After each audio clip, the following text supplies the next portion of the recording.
Hey everyone, I'm Steve Brown with It's My Railroad, and sometimes I get sidetracked.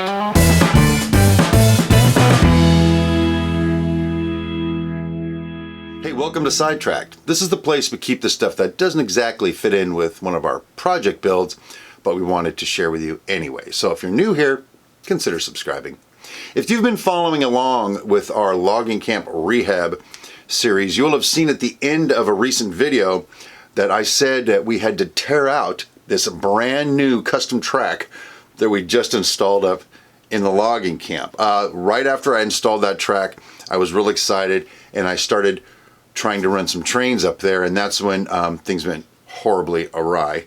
The locomotive did not want to go over the turnouts, and most of the cars would just derail randomly. As I looked closer at the track, I realized that there was some swales here and there in the track, and I think this is what caused that. The dowels that I used to make the logs out of were all 1/8 inch diameter. Now, I believe once I applied water and paint to those dowels to give the treatments for the logs, I believe what happened is some of the logs swelled up more than others, leaving me with smaller diameter, bigger diameter logs. So there were voids in between the pine rails and the sleepers here and there.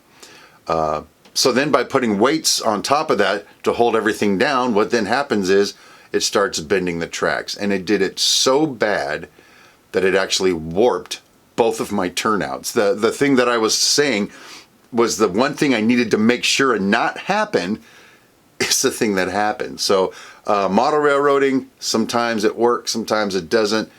Every time, though, we learn something new. So rather than taking up an entire It's My Railroad episode to show you this rebuild, most of this stuff we've seen before. So I just decided to make this little video to show you on a Sidetracked episode, to show you how I tore it out, how I rebuilt it, and then how I reinstalled it in the layout. Now, I got to tell you this. We made a couple improvements along the way. The finished version of this custom track is way better than the first one. I'm very happy with it.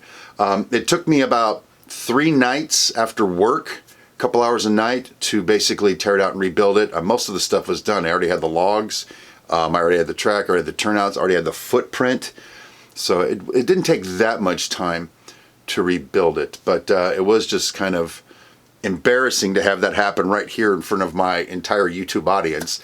But that's the way things are here at It's My Railroad and Sidetracked. What you see is what you get. So anyway, let's take a look at how I did this, and then when we get to the other side, we'll check in and say goodbye. All right, let's do this. So this is how it looked. I tried pulling rails out to see if I could salvage the turnouts. The situation kept degrading to the point where I was done. I needed to make sure I put the tracks right back in the exact same place, so I made a roughing to line it up exactly the way it was. And then I tore it out. I was able to get the pine rails off of the sleepers, but unfortunately, those sleepers were glued down permanently.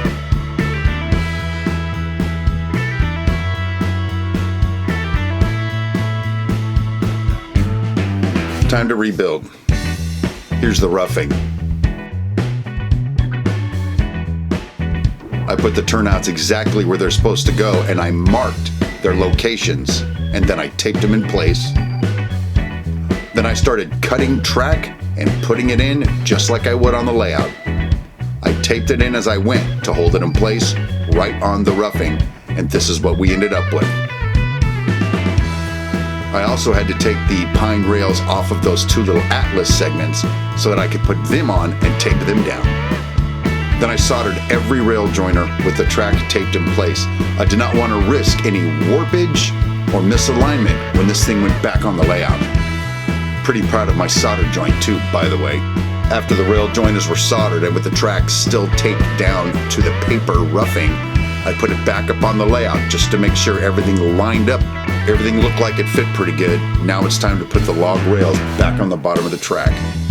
I flipped over the roughing, and using a pencil I traced out where each track was supposed to go. Then I laid the track down on that tracing, taped it in place, and began gluing on the pine rails.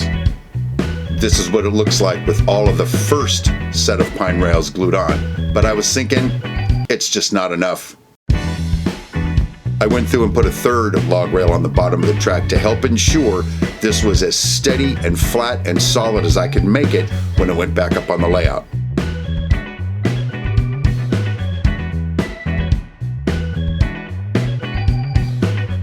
Then we set it back up on the layout one more time just to be sure everything was still lining up. It all looked pretty good. Now it's time to paint. I decided to make another improvement this time around, and I went through and rusted the rails. I just used rust stain and a brush.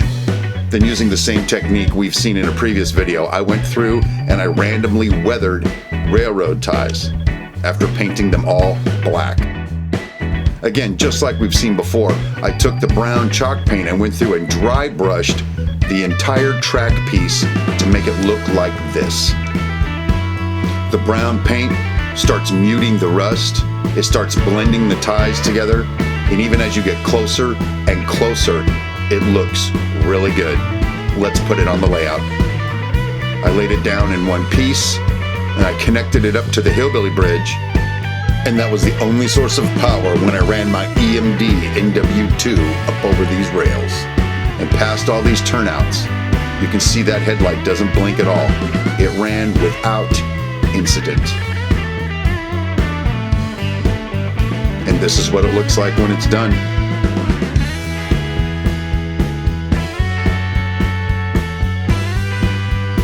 And the shade comes rolling into the logging camp as smooth as silk past both turnouts.